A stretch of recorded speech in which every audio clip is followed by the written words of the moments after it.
చిరు తన ప్రతిష్టాత్మకమైన 150వ సినిమా అయిన ఖైదీని ఇంకా బాగా తీయాల్సిందని అభిప్రాయపడ్డారు సినీ నిర్మాత, దర్శకుడు తమ్మారెడ్డి భరద్వాజ. కలెక్షన్ల కుమ్ముడు బాగానే ఉన్నా క్లైమాక్స్ ఇంకా బాగా తీసుకుంటే బాగుండనేది తన అభిప్రాయం అని చెప్పుకొచ్చారు. సినిమా అంత బాగాలేదని నాకు అనిపించింది. వసూలు చూస్తుంటే సునామీలా ఉన్నాయి.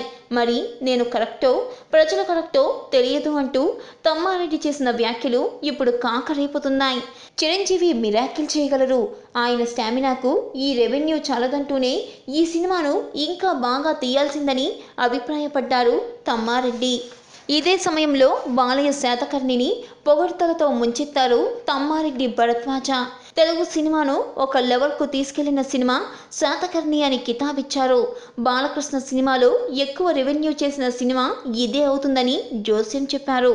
బాలయ్య పర్ఫార్మెన్స్ కానీ, సాయి మాధవ్ గారి డైలాగ్స్ కానీ, క్రిష్ గారి డైరెక్షన్ కానీ, కెమెరామెన్ పనితత్వం కానీ ఇవన్నీ చూస్తుంటే తెలుగు సినిమాను ఒక లెవెల్కు తీసుకెళ్లిన సినిమా శాతకర్ణి అని తమ్మారెడ్డి చెప్పుకొచ్చారు.